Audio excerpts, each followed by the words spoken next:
Okay, we're on air and the broadcast is live. So thanks everyone, and good morning, good evening, good lunchtime from all around the world, and thanks for joining this plastic-free July and plastic-free living. We called it an international help desk because yeah, like we don't know how to live plastic-free, but I think between all of us and all the people around the world who are doing plastic-free July or are already trying to live plastic-free, we've kind of got the resources to help each other to move forward. So thanks very much, Beth, for setting up this technology to organise it. And Beth sent around some questions yesterday, so maybe if we just take it in turns and each give a short bio of ourselves and why we decided to go plastic-free, just a few sentences, and maybe talk about what our biggest challenges are in reducing plastic use. So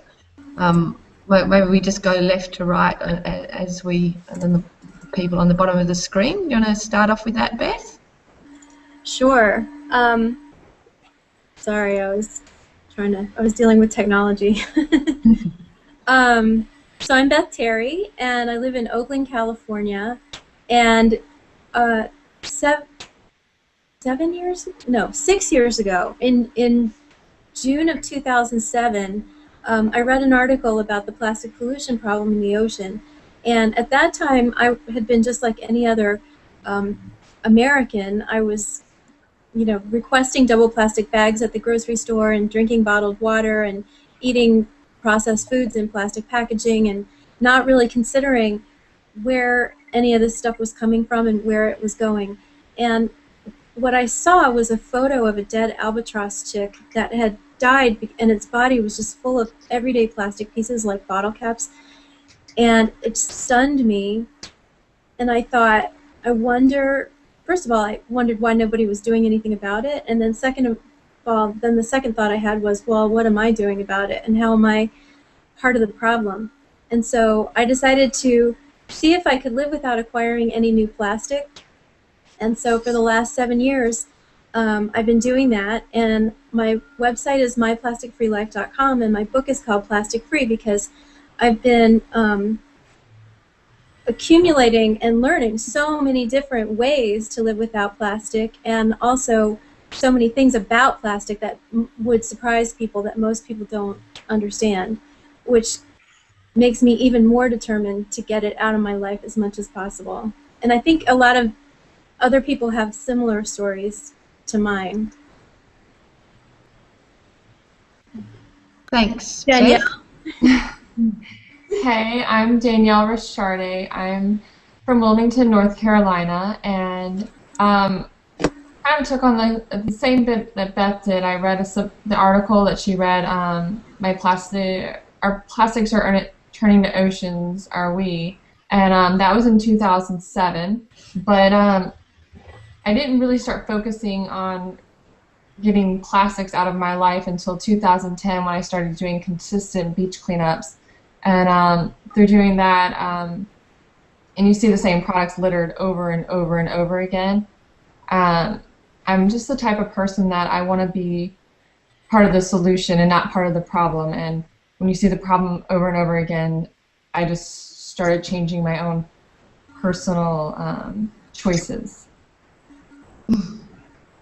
That's great. Maren, do you want to share your story? Yeah, sure. My name's Maren Tate. I'm from a small coastal town in New Zealand called Raglan, whose industry revolves around the ocean, from fishing to surfing and tourism. So the ocean's a big part of my life. But I guess, yeah, like Beth and Danielle, similar starting points. In fact, it was Chris Jordan's film, the trailer, Midway, that really shook me up. I'm quite a sort of a new person on the scene with this. I've really only been campaigning against plastic this year, and I discovered Plastic Free July through Two Hands website and thought that this was a fantastic campaign and it could run really well in my community. So I've picked it up and run with that, and been promoting it and have decided that I would go a whole year without buying any plastic at all. And I'm day 6 in that year, and so far so good.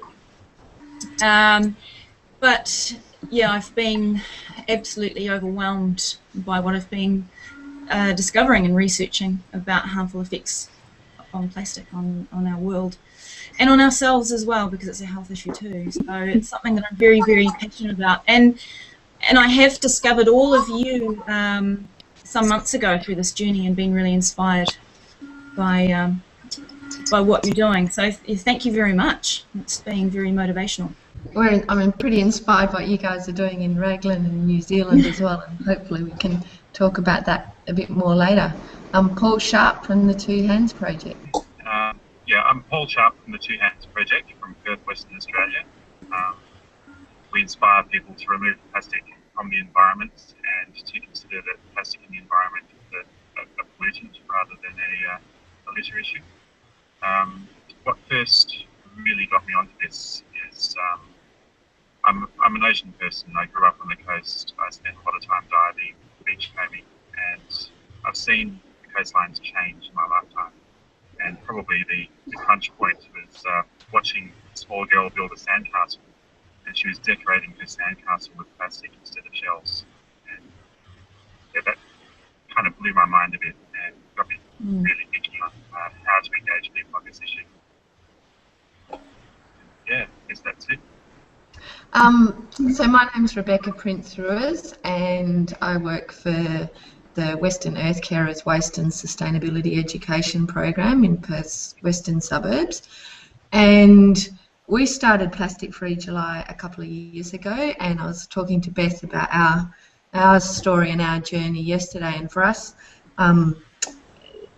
it came about from visiting a recycling facility, and I'd always felt quite good about recycling. When I put something in my recycling bin, I felt like I was doing the right thing by the environment. And I always knew that the problems with landfills, and going to these facilities and seeing the sheer volume of materials and the whole process that's involved was quite shocking. If you put something in the recycling bin here in Perth, it goes across to the other side of the city, then it goes to a transfer station for sorting a couple of hours drive away, and then the glass might go to the other side of Australia, the plastics might go to Southeast Asia. And overnight this practice which I'd felt good about turned into, why have I got this item in this first place? Yes, it's recyclable, but like we always say to school kids, reducing and reusing is so much more important.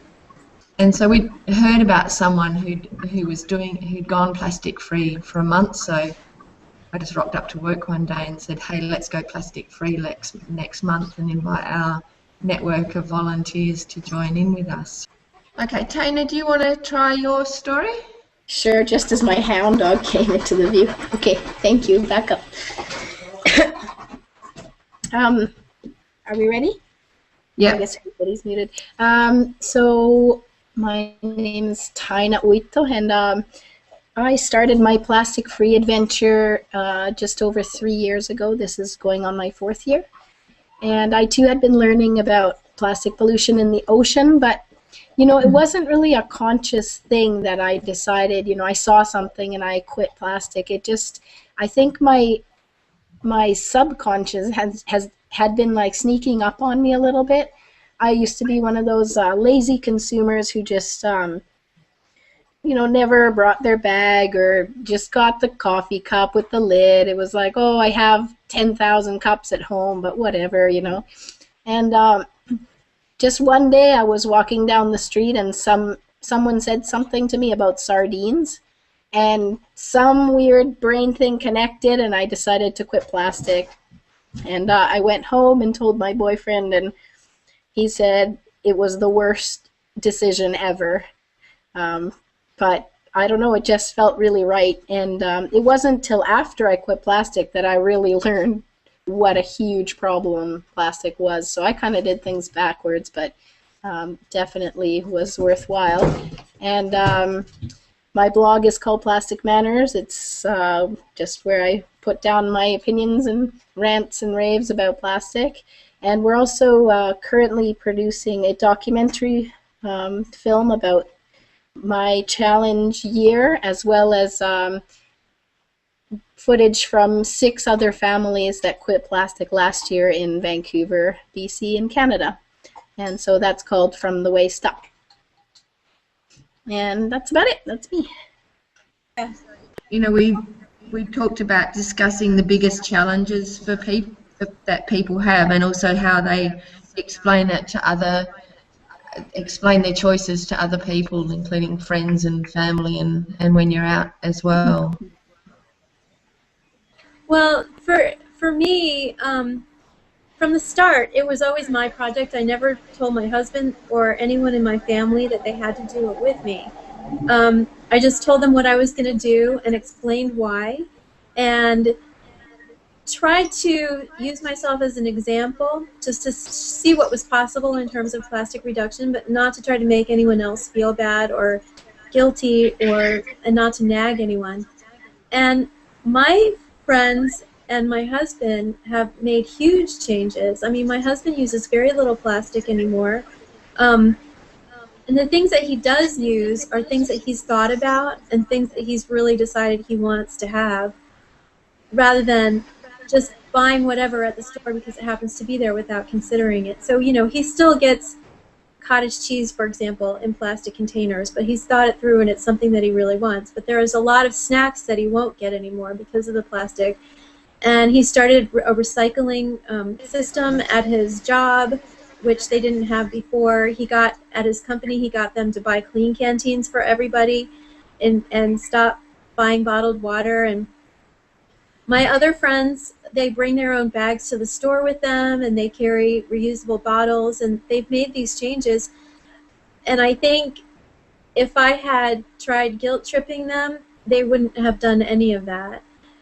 But even still, I still have people who say, I don't want Beth to come to the store with me, or if I'm going to go stay at somebody's house.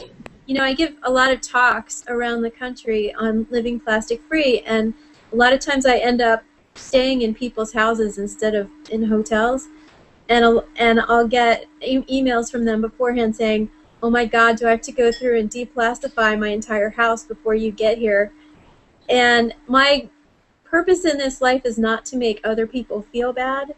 So the answer is just do the best you can, and don't, you know, guilt is not really, for me, it's not really something that's useful. It just makes me feel bad, and it makes me not want to try. If it works for other people, then that's fine. But I think just setting a good example is the best strategy. I find it's pretty easy to talk to people because I've had the privilege of being on expedition with 5 guys now Galita to the Northern Pacific. So I have a really great story to tell and to share with people, and sharing my personal experience with seeing plastic out there in the open ocean is a great point of engagement. So people seem to really engage well with that. So it definitely gives me an advantage into saying, oh yeah, I don't use plastic because of this, because of that. Yeah, being able to share that story really gets through to people. I totally agree with you, Beth, that judging someone, I mean, people really do feel that you're judging them all the time, even if you're not at all. You know, I've learned that nearly none of my friends have gone the route that I have. Only one friend actually has kind of really taken on the challenge. But yeah, they all fear me coming over, and they over-explain themselves if they have a piece of plastic, and they try to justify why they have it, and it gets a little tiring, to be honest. It's like, you know what, just, you know the issue, and you know what I feel about it, and that's it. You know, I'm not here to make anybody's life difficult. You know, quite the opposite. You know, I think I have a lot of experience. I can help people out. But what I find is really helpful, you know, I started this project, and I was dating someone else than I am currently. And he was kind of an antagonist in my journey, in my story. He was constantly trying to get plastic and make excuses why we should have this and that or whatever plastic. And it was, while it kept kind of a reality check on my own life, because I have a tendency to go hard. So, you know, it did keep me in check, but when I started dating the guy I'm with now, he quit plastic cold turkey and said, you know, I'm with you, like, let's figure this out. And it is very helpful to have a partner, especially if you live with someone that is on board and can, like, you know, you bounce off ideas. It keeps you both sane when you think you're insane, and yeah, it keeps you in check if you do get tempted to buy something and the other person, you know, gives you a little nudge. It's like, okay, right, I remember. So that has been really helpful for me, you know, just to have a partner who's fully on board. I've been really amazed at how open people have been. I don't think I've had a single person question what I'm doing or why other people in the community should be doing it. That's really amazing. I think people are very aware of the issues. I don't know whether that's because of the community that we have in Raglan, that people are, it's quite a green community anyway, but that because the ocean is a big part of all New Zealanders' life, you know, most people live on our coastlines. There hasn't been a lot of resistance, and people have been really willing to take up the Plastic Free July Challenge. It's been quite amazing, really. So I think, yeah, we're really lucky here. There's quite a big consciousness already. The thing that we found doing Plastic Free July, and this is the third time that we've done it, and I know in my own home, the first year, it was pretty much me, and some of my kids were supportive and others not so supportive. And I found, like, I mean, we try and live as plastic free as we can the whole year, but we just make an extra special effort in July. And I think that every year it gets easier. And like the first year my husband was fairly on board, and then last year when he saw the Bagot movie, it really moved him. And he kind of suddenly really got it. And I've noticed that with my friends as well. And I just do what I do. But I've noticed that over time people start to take on some things. And I think it can be a bit of, oh no, I can't have a takeaway coffee now because Rebecca's here, to people saying, well, why is it such a problem? And then you have a talk about it, and then they go and get themselves a keep cup or a to-go cup, and then they start remembering to take their bags, and it's little by little. And I really think that there's this really great power and strength in us making changes in our lives as individuals and making these requests to stores, and for these actions to kind of become very public habits. That first it just raises other people's attention and awareness, and then it becomes, you know, an idea for them changing practices as well. Tim, do you want to introduce yourself and kind of share your story? I'm not sure if you can hear at the moment. Yeah, I can hear you. I have no idea whether you can hear me. I was supposed to be in front of my computer, but instead I'm out and about at the local farmers markets in Bondi. Can you guys hear me? Yeah, we can hear you. Great. So, yeah, I started my journey into the world of plastics about 5 years ago. Just being a surfer, encountering more and more plastic in our oceans, and that led me to starting an organisation called Take 3, with a simple message of encouraging people to take 3 bits of plastic when they leave the beach or the waterway. And that's been a really interesting journey, onwards and upwards, and I've really now embraced the reality that to kind of deal with this issue is so much more than just cleaning up our beaches and promoting people to do that simple action. It's more about challenging the actual models of consumption that we have, and that's where I'm really focused towards now. And I think Plastics Free July is a great way of introducing the drastic need for people to really minimise their exposure to plastics, in particular disposable plastics. So great to be a part of it. So should we talk about different strategies that we use to avoid plastic? Because I think that's what a lot of people want to know about. There was a question on the Google site about cheese. And then another question about meat. People wanted to know how we buy cheese and meat without plastic. And I have some answers, but does anybody else want to take that on? Because I know that I know Danielle has dealt with that too, and Tina. I could totally take that on because, you know, I do have 3 kids, and cheese is something that they just aren't willing to live without right now. And what I've done in the past is I would buy sections of cheese, but then I would go and I would see the cheese being wrapped, the cheese that I didn't buy being wrapped in saran wrap or plastic wrap, and I thought that was kind of silly, so I would just buy the whole wheel, and then I would shred or I would cube the whole thing. I guess I do that, not I would. And I keep it in my freezer, and it's so much easier than buying the packaged plastic. I don't know what the heck they put on it, cheese. So it's really easy actually. And better. Danielle, how do you freeze it? I'm in glass jars. I actually have one with me right here. Of course you do. and also, can I show? I brought show and tell. So I have this stainless steel container from Life Without Plastic. This is one of their big ones, and it's airtight, and it has the only plastic.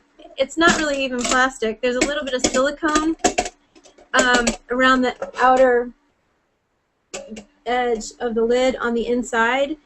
And then I have a giant, this that's in here right now is a giant piece, it's wrapped in a towel. It's a giant piece of Parmesan cheese that I got. They had it the whole wheel and they hadn't cracked it yet. So I asked them if they would give me part before they put it in there. But I've also done what Danielle does, which is when it's something smaller, buying the whole wheel and then freezing it or putting it in cloth in a jar. Right. And I do the same thing with parm, because parm is really expensive to buy a whole wheel. It's not going to happen. But yeah. I run it through my food processor and I grate it and then put it in glass jars, and it freezes really well. Yeah, and definitely when you start buying the whole wheel, it's easier to get a discount. So it can end up being quite economical to do it that way as well. And you can always share with other people. Absolutely. Yeah, that's what I was going to say, because if you're not going to eat it all yourself, you can definitely split it with friends. I've done that before, actually. What about monthly cheese parties. What about meat? The only meat we buy in our house is for our cats, and my husband will go to the butcher shop with a big stainless steel bucket and get ground turkey for our cats, and he actually makes homemade cat food for them. But people ask me all the time, what do I do about meat? And I don't really eat meat, and I never have it in the house except for the cats, so I don't have the best solutions. I thought maybe you guys would. I don't eat meat either, but you know, the person was asking about they buy their meat in bulk, and then how they would store it is what I was thinking the question was. And that container that you have your cheese in, I think would be a really good solution. And even taking like if it had to be like in individual portions instead of using like a plastic wrap, you could wrap it in like a parchment paper, and then put them in the that airtight container in the freezer, and it really wouldn't take up that much space. If that's what they were looking to do, I think that would be a really great solution. Does anybody else buy meat? Wait. Yeah, same here. I definitely buy meat on occasion. Who's going to go? So I just use a reusable container, go to the butcher, and normally I make an effort to state my case why I'm bringing my reusable container. This is the reasonings, and that will certainly get them over any sort of hurdles there with trying to get over their health and safety issues, which is kind of a weird thing anyway. I think they're getting more loosened over time, but there's definitely old ingrained fears there about putting their produce in other people's containers. But if you tell them the story, they soon realise you're not going to be taken them to court anytime soon.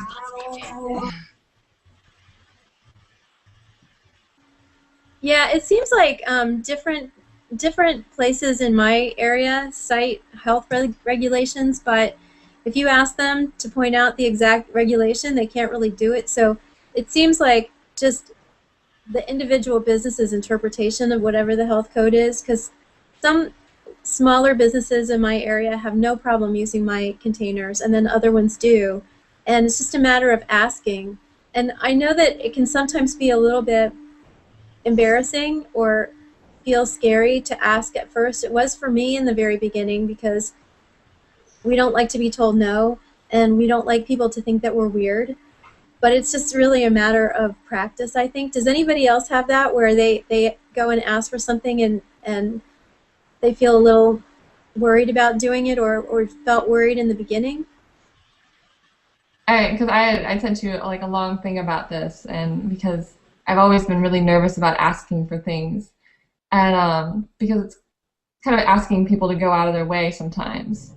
And it's very nerve-wracking at first, but then once you get past it, you realize that most people are pretty darn awesome, and I've made so many friends just by starting up simple conversations about plastic and asking for something that's out of the ordinary, because in the end, I'm making myself unique, and people remember who I am. And I mean, I go to restaurants or the farmer's market, and people don't even know me by name. They know me by what I request, and it's pretty fun in the end of it all. It's amazing how obliging people can be if you do ask. You don't always have to state a reason, but I've found I've had to do a lot of asking if I'm going to live completely without purchasing plastic for a year. There's a lot of things that I have to think my way around, and it does require people to make exceptions or to make an extra effort, and most people are incredibly supportive, to the point where they'll, if I need to get something through the mail, they'll package it in cardboard or plastic free, and sometimes send me something extra because they're really impressed by what's happening. So yeah, I think people do understand and respect you for what you're doing. I get a real kick out of asking and demanding plastic free, actually. I don't know, I guess it's my personality, but I like the challenge, and I think if you view it as that, as a fun challenge, I think you eliminate some of that tension. I take things pretty far sometimes, and my friends are embarrassed, but I don't know, I get a kick out of it. So the other thing I was going to say about meat and health codes and things like that is, I mean, different businesses will approach it differently, and if you find those, the handful of stores that will accept you, and then you get to know them, and then it's so not awkward anymore, because you go in and they know you, and you bring your own wax paper, which is what I do for meat. I have natural wax paper, so they see that it's new, it's not tainted with anything. Kind of gives them this like relaxation that there's no like mung on the bottom of my container. And so they wrap it in that, and I only shop at one butcher store, so I don't need to explain it every time, and if you just, you keep your friends close when it comes to businesses, then, it becomes really easy. Something that we found with doing Plastic-Free July in Perth is that retailers started to get used to it, or people bringing their own containers. So I went to a different fish shop that I normally go to at the end of the month and brought in my container and said, look, do you mind putting the fish fillets in here? And they said, oh, are you doing that Plastic-Free July thing? So the word started to get around, and there were a couple of young blokes that were doing it last year, and they went to a Australian rules football match, and everything is in plastic. No glass is allowed, and they didn't have any cups, so they took 2 1-litre yogurt containers, which they'd got out of the recycling bin, and they said, do you mind putting our beer in this? And the person serving them was really happy, and they actually got asked as well, are you doing Plastic-Free July?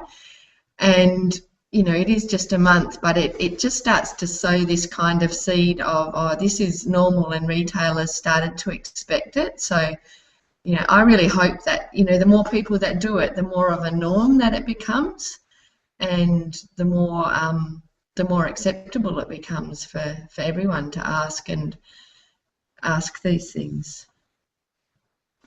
The other, I don't know if it's kind of 5 minutes away from when we'd scheduled to finish, and I'm happy to keep on talking. I don't know if anyone has to go, but we're getting a lot of questions about travelling, and yeah, I can do these things in my own home because I know in my town where I can buy stuff in bulk or plastic free, but what do people do about going to new places and then actually travelling itself, like if you're doing any plane travel? And I'd really like to hear if people have any ideas to encourage people.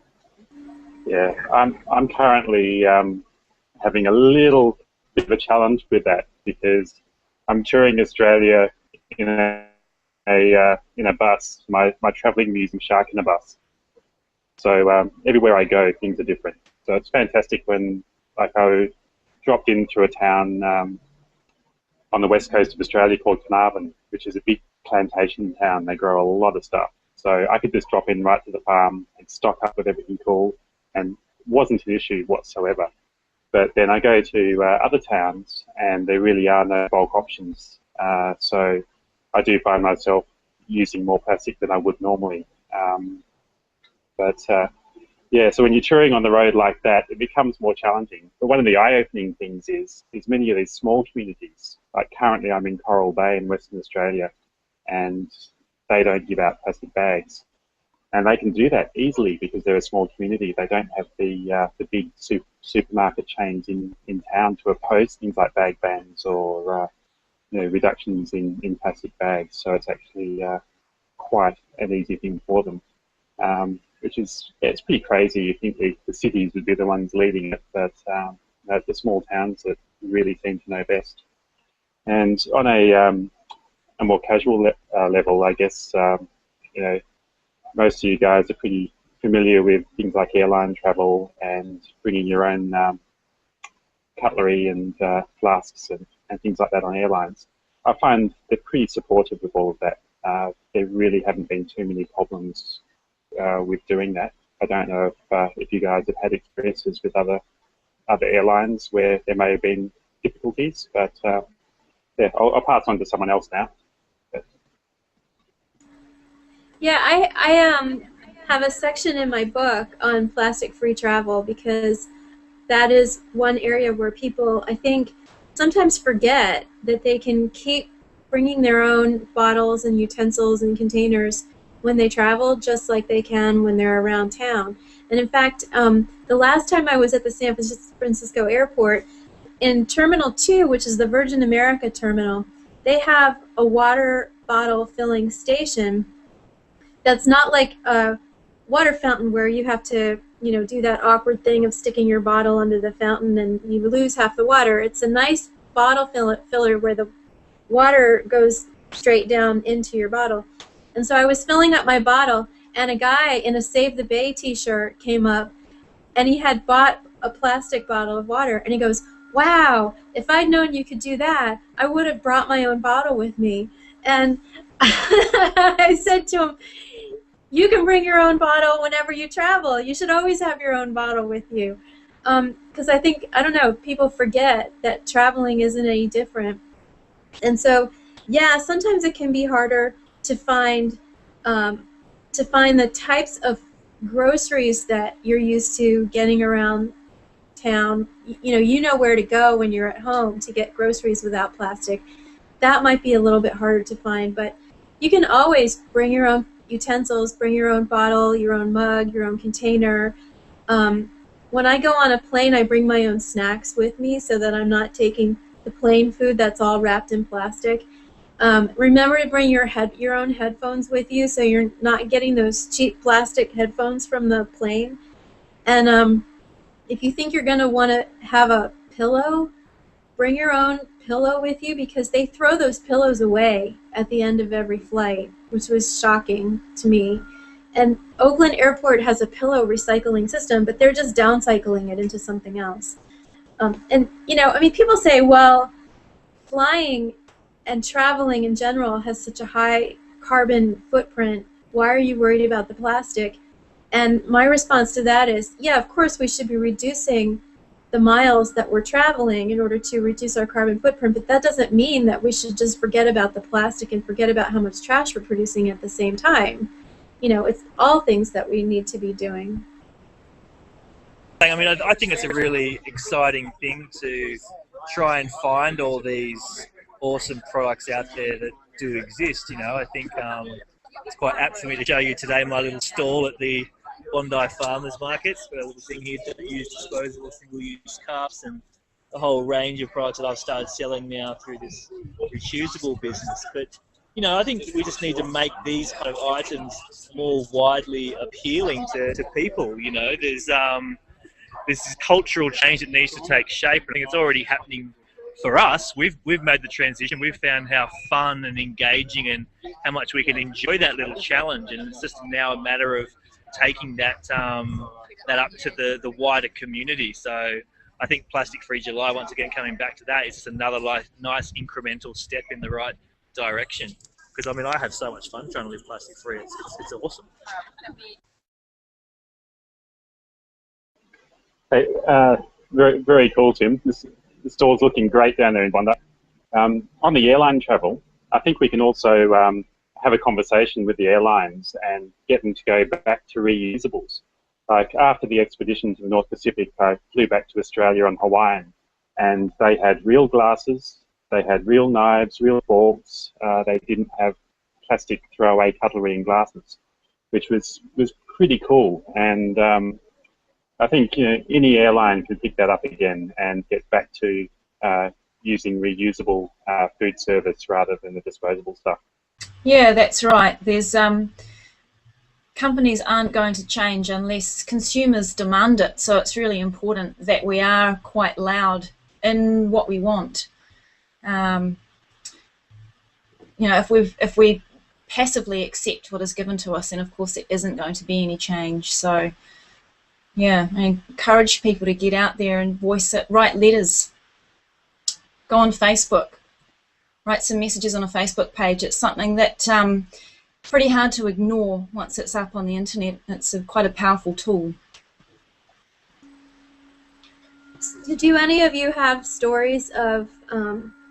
I know Danielle has one, but I'm wondering if any of you have stories of getting companies to, or even small businesses to make changes when you ask them for it. So my co-op, it's a relatively small co-op. I'm going to give them a shout out, Tidal Creek Co-op in Wilmington, North Carolina. They've been super, super helpful for me reducing my plastic use. But one thing that has always really bothered me was they take some of their bulk items because they don't have enough space, and they prepackage them in plastic bags or little plastic tubs, kind of like more convenience instead of filling your own containers.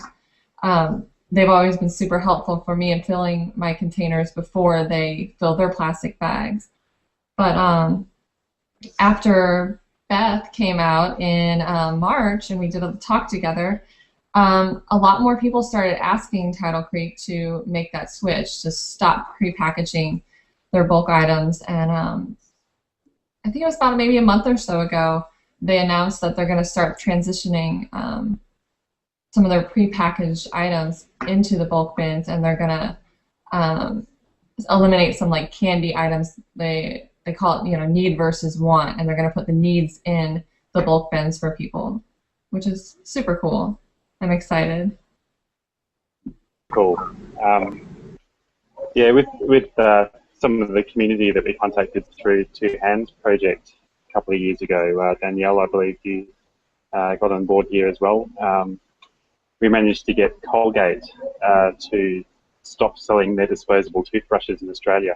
We were finding these things on beaches all around the country, and it was pretty terrible. So yeah, a bunch of us put the pressure on, and they pulled the product from market. So it's that's the other end of the spectrum, but it shows just a few voices applied in the right manner can change a corporation. Paul, how many petition signatures or what exactly? How much did it take to get them to do it? Well, it was probably about half a dozen people just applying pressure on social media. Not even one petition. 6 people? So, about that, yeah. Wow. So when you just got to do it.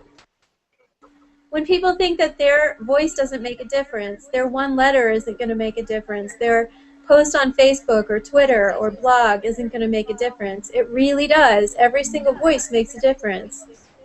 Yeah, I did actually email Colgate, and I know my letter went as far as their international vice president, so it was pretty big.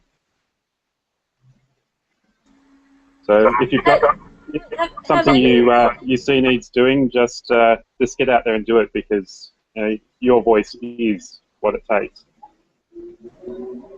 I'm just wondering if any of you have had the situation where you tell people that you're living plastic-free or reducing the amount of plastic you use, and they say, well, I recycle all my plastic. And they seem to think that recycling is the answer to the plastic pollution problem. And I'm wondering how you guys respond to that. Because I know Rebecca, you were telling me about that earlier, about how you used to think that recycling was the answer.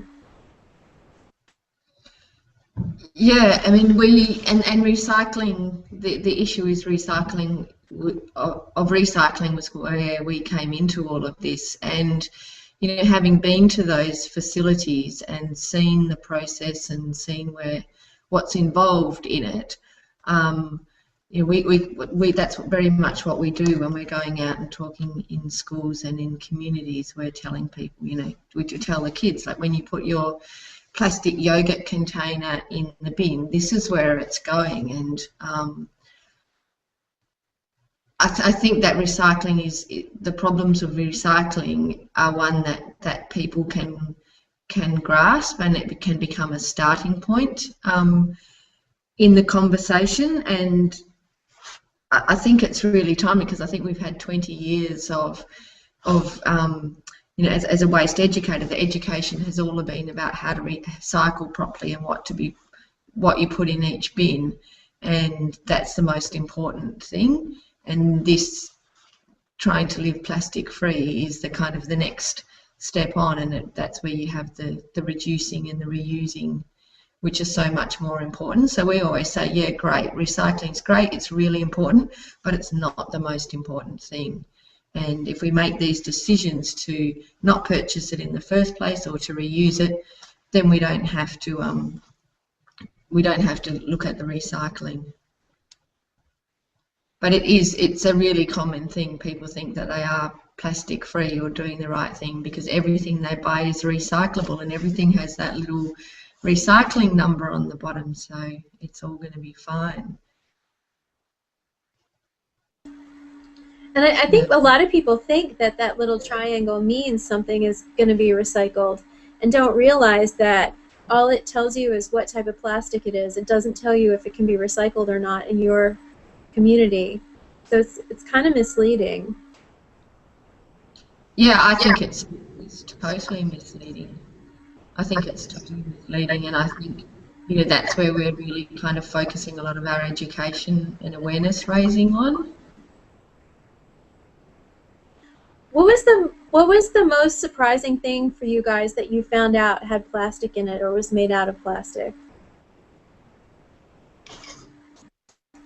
And Merritt, I'm wondering about you because you've just started this, right? Or you've been doing this for half a year? No, I just started. I started on July the 1st. Oh. I mean, I had practice beforehand, a few weeks leading up. I was quite disappointed to discover most tins have a thin coating of plastic to prevent the food from corroding the metal. By glass jar of food, the lid has a thin coating of plastic for the same reason. Yeah, so of course that makes it challenging. I'm lucky in that I don't have a family. I think this would be incredibly difficult if I had children. And no, you can work around that. Have a garden, make things fresh. I think what can be most disappointing is the stuff that you think of everything, and there can be things that really surprise you. Like I needed to buy a present the other day. I try and shop as ethically as I can, and I often shop at Trade Aid, which doesn't have a lot of plastic in its goods, but if you take it up to the counter and you see that there's a little tiny plastic tag connecting the price tag to the product. It's those little small things that can really trip you up.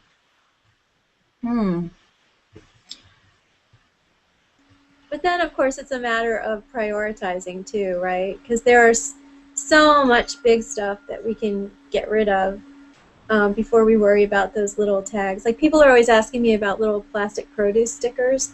And yeah, I mean, they are plastic and they can be a problem in water treatment systems and in the compost because they don't break down. But compared to all the other plastic that people might still be using on a regular basis, I don't know. I mean, I think plastic produce stickers wouldn't be my first priority. Other people might feel differently about that. Can I chime in here and say, I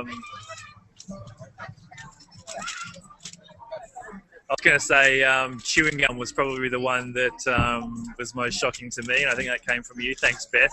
Your revelations about chewing gum. I would actually like to know a bit more about that because it's a really good one to kind of get people engaged in conversation. They're like, really? I'm putting that in my mouth and it's plastic? So what exactly component of it is plastic, if you wouldn't mind, Beth? Yeah, what plastic is in it and what does it kind of constitute as a percentage of the chewing gum? Do you know? So with chewing gum, the plastic is in the gum base, and when you look at the ingredients list on some gum, it usually will not say plastic. It will not be specific about what the gum base is. It just says gum base, and so you have to call the company and find out what the gum base is. But polyvinyl acetate is one of the things that gum base is made out of. There are other things as well. Even a gum like Glee, which is advertised as being made from natural chicle or chicle, I'm not sure how you say it, which is a rubber from a tree. When I called the company, I found out that, yeah, it has that, but it also has plastic in it. It also has polyvinyl acetate. And so it's really hard to know what the actual percentage is because companies, when they list these things on the label, they don't tell you what percentage these things are. And with gum, it's weird because there are some gums that are natural that are not made with plastic in the gum itself, but they come in plastic blister packs.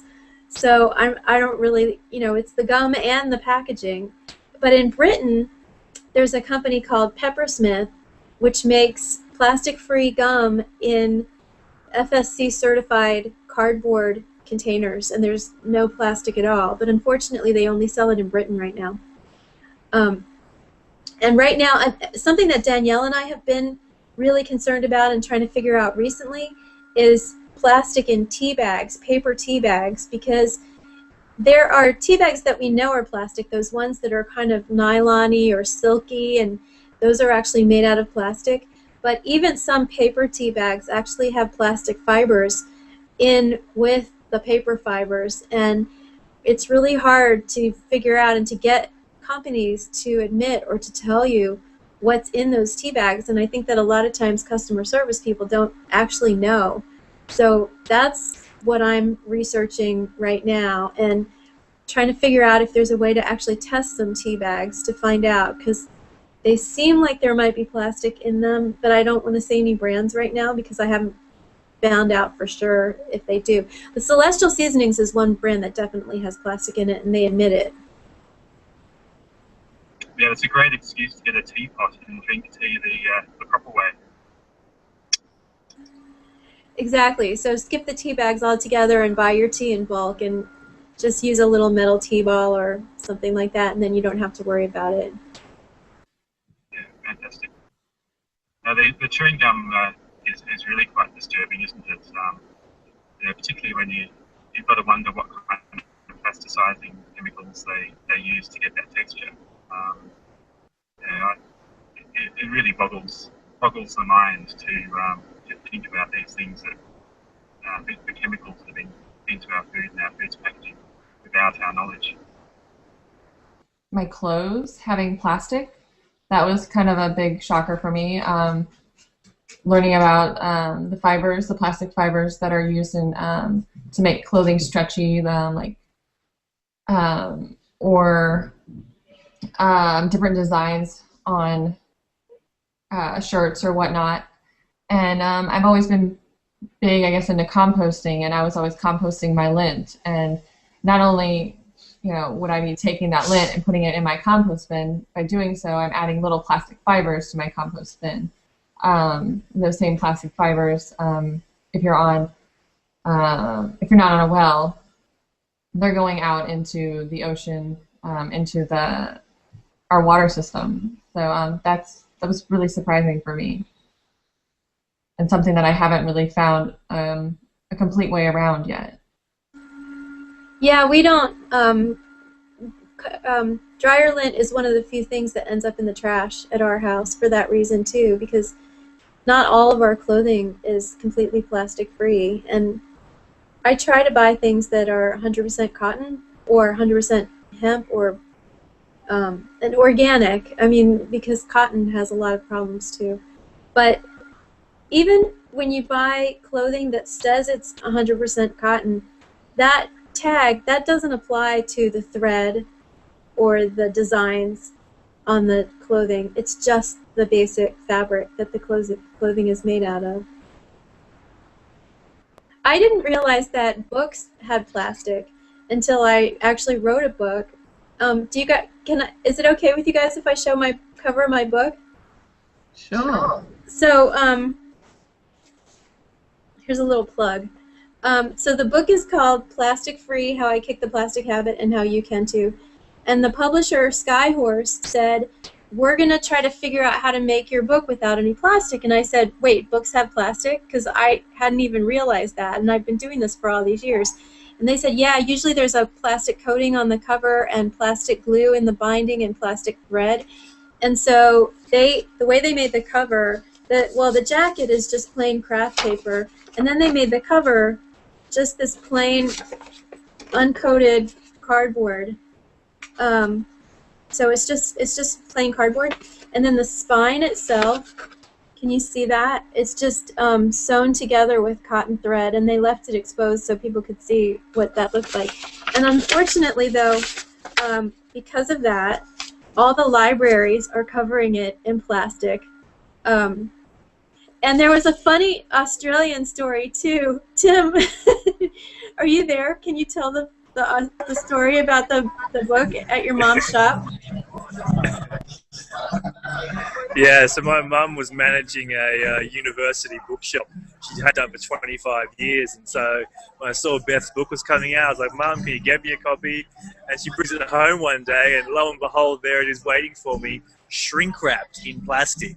I was looking at this thing just kind of going, I'm pretty sure Beth would not be that impressed if she was to see this.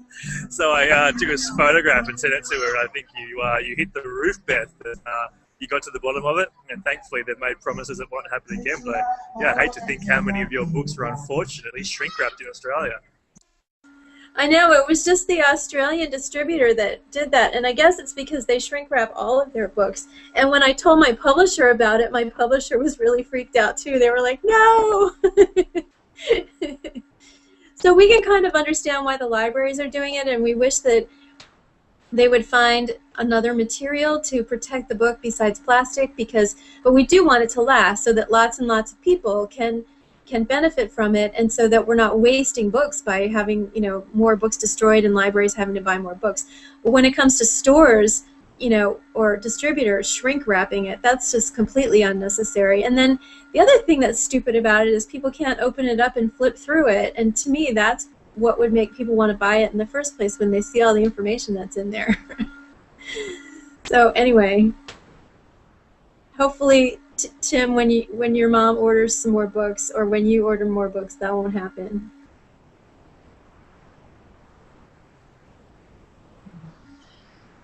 I've just noticed another question was on the Google page yesterday. We've been having a lot of universities who are interested in reducing their plastic consumption, and this one question from a university student whose local union ran cafes, and they're wanting to reduce disposable packaging, and he's wanting some suggestions because the union's making a lot of money from selling packaged drinks, and he's wanting to know if we've got any suggestions of profitable alternatives to providing packaged drinks, like are there, you know, post mixes, other initiatives? There's a company called Freshie. They're a East Coast of Australia based business, but they basically offer filtered water, sparkling water, and a range of flavoured options at these dispensing units where you can take your own bottle, and they're still profitable. You can actually choose the price that you want, so they can actually provide a very comprehensive list of the benefits and also how they can make money out of it. So that's Freshie, freshie.com.au.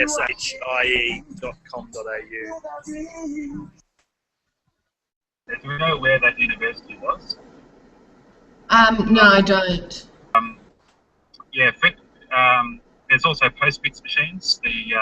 Some of the big soda distributors will do post-mix, so it's from concentrate, and they can be served over a counter or self-serve with a BYO cup. One of the big companies that cause so much of this problem with plastic, I hate to mention their name, but Coca-Cola, they're trialing a machine called a Freestyle, which is basically a soda fountain in a machine. You can choose your own drink and mix it up and all that. And I think they're using it with disposable cups, but there's no reason why it couldn't be used with reusable cups. The student union could sell their own stainless steel cups, and when people bring their own stainless steel cups, they get a discount on their refills. So it's all very, very doable wherever you are in the world, I believe.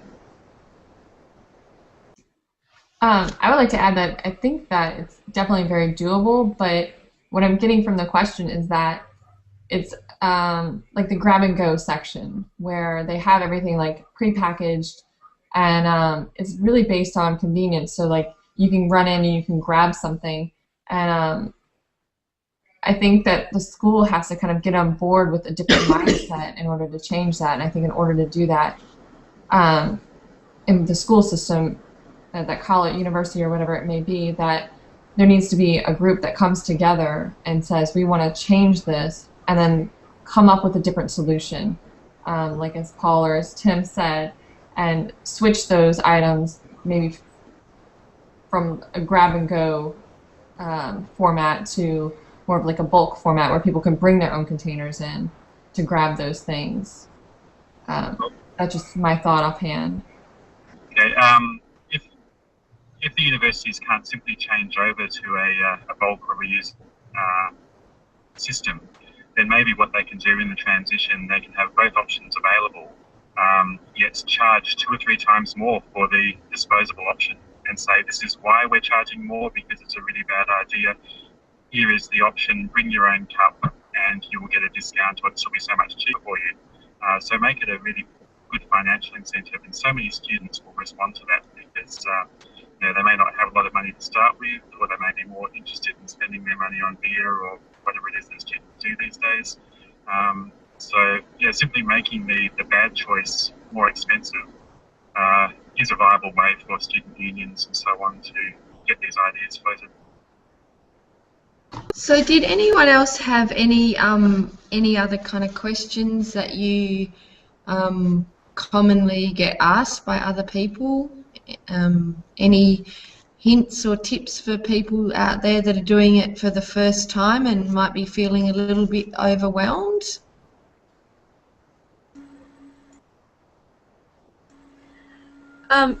I would just say take it step by step. If this is your first time doing it and you haven't tried before, then maybe, you know, commit to the top 4 disposable items for the month of July.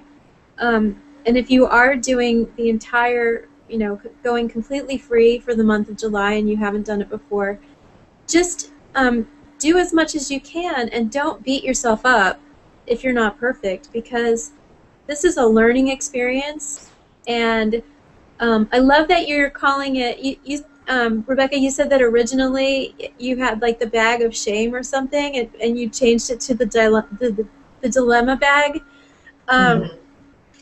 Because there really isn't any shame about it. I mean, our society is not set up for us to reduce our plastic. You know, we have this system that's set up for convenience, and that's set up for us to use more and more and more plastic, and so to go against that is difficult. And so whatever we're doing, just participating in the challenge and just trying is a really great thing. And so take it step by step, master one thing, try the next thing, and just don't beat yourself up if you're not perfect at it, because no one is. I'm not. And you know, in fact, I brought, because this is Plastic Free July and we're on July 5th, I brought my plastic for July to show you, and this is my confession.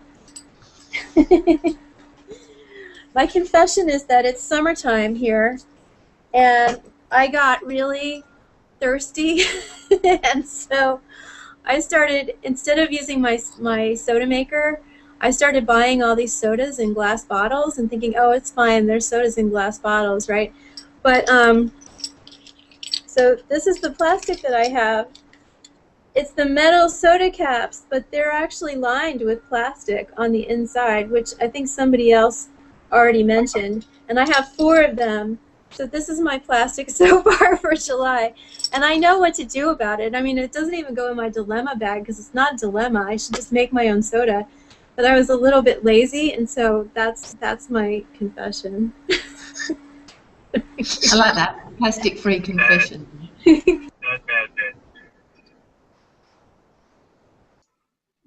But you know, you could take that to the whole step thing, because you didn't buy the soda in a plastic bottle. So the you know, that's better than that, and that being in glass. And then the best is to make your own. And I think that's kind of how I look at things, is, you know, how can I take this step by step? Yeah, this is good, but I can go to better, and this is best. And I'm not always going to be at best, and that's okay. We do what we can. And working through that kind of stuff is just so much fun. Yeah, there's so much fun to be had, and you know, working with the community as well. If you've got friends or colleagues who are doing the Plastic Free July Challenge, get together, make some stuff. You know, make some toothpaste, do some bulk cooking, do some preserving. You know, make it an adventure to see what you can do as a community or as a family to rise to these challenges of living plastic free. I was just going to add there that in Australia we've got a company called Replas who are basically accepting all sorts of soft plastics now for recycling. So those people out there who are listening in who are doing Plastic Free July, like, you know, by all means keep those bits of plastic that you didn't mean to encounter, but you did, and there is now an avenue to get those recycled into outdoor furniture for schools and boardwalks and things. So we know recycling isn't the greatest of solutions, but I do take comfort in knowing that we can now send our soft plastics to Replas, and instead of it going to landfill, it can actually be repurposed. I think that you're right there, Paul, with it in terms of making it fun. And we've got an event happening this afternoon. There's a bunch of earth carers that have been meeting to sew weekly, and they're having an afternoon where they're inviting the public to come along, and they're teaching people how to make reusable produce bags. And it's that kind of thing. It's that getting together, and it's bringing communities together, and it's more people going to the farmers markets because there's more plastic-free alternatives there, and supporting their local shops rather than going to the supermarkets and then bumping into neighbours and friends. There are lots of positives, and we try and always encourage people to focus on the positives and the things that they do right, and the plastics that you say no to, not the stuff that you can't avoid, or it was too hard, or it managed to sneak into your life underneath that cardboard box when you were least expecting it. We had a dinner party last night for 8 people, and we had vegetarians and we had gluten-free, and then I said, well, it had to be plastic-free as well, so managed to find a recipe, and it became a talking point, and it was, you know, plastic was up there with gluten as something that had to be avoided in this meal, and we all joked at the end that the cake had no plastic, no meat, and no flour in it. And yeah, it's those things, and it's connecting with people like all you guys this morning that we've kind of read your blogs about for years, and been inspired by. That I think, you know, is what's exciting for us about doing this, having this kind of initiative and spreading it. And I hope that, you know, by keeping it in this way, and it's not a you know, all doom and gloom and you can't have this and you can't do that more people are going to want to get inspired and join in. Yeah, I'd like to say this whole plastic-free, cheaper to living plastic-free is such a fantastic opportunity. You know, business people, entrepreneurs, they're where it's at. They're the ones that are going to change this. Even in some cases, existing companies will be the ones who change the way that we use plastic and change our relationship with stuff. But yeah, it really is refreshing to see these businesses coming up and offering plastic-free alternatives. So yeah, see it as an opportunity, and if you're business-minded or you know anybody who is, talk to them about ideas. You know, plant those seeds, and yeah, we'll create a new world. Yeah, and I guess the important thing is, you know, Danielle's catchphrase. It begins with me, or it starts with me. It only takes one person to create some ripples.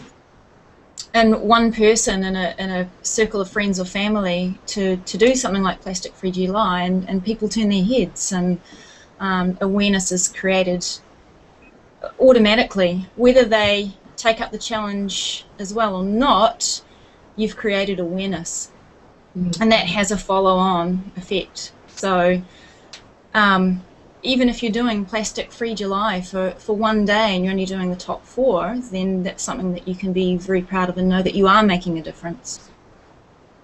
I would recommend that no one get overwhelmed by the issue, that there's always something you can do. It doesn't matter if it's that one moment where you say no thank you to a straw or a plastic bag, or you decide to make your own bread, or do something that's just completely against what you normally would.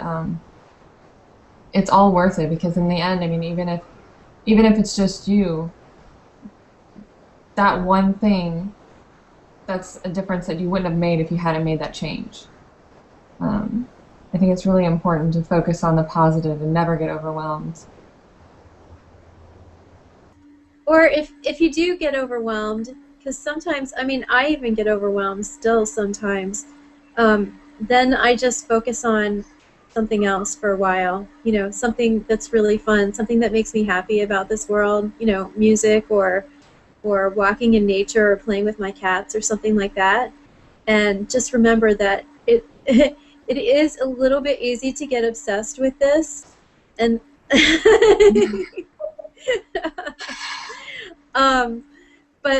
But we have to have well-rounded lives at the same time, and so focusing on something else for a while and just what's really good about life, and not always focusing on the problems, can help and re-energize you and remind you why you're doing this in the first place. Yeah, absolutely. And I think I probably speak for all of us here today, but if people are having dilemmas or feeling overwhelmed, talk to us. You know, we've got our communities, our blogs. Drop us a line, say good day, post on our walls, and yeah, we're all here for you. And just remember, I think, you know, it is just all about saying, well, I think what Danielle said, you know, that do better, do bad better. So you've always got a little step you can take, and just remembering why we are doing this. And we're doing this because the future is a world without plastic, or with a whole lot less plastic than what we have now. So we are the front runners. We're the forerunners. We're way ahead of the pack. But believe me, whether we like it or not, the pack behind us is going to catch up to us, whether they like it or not. So feel good about it. Feel proud, and enjoy the ride.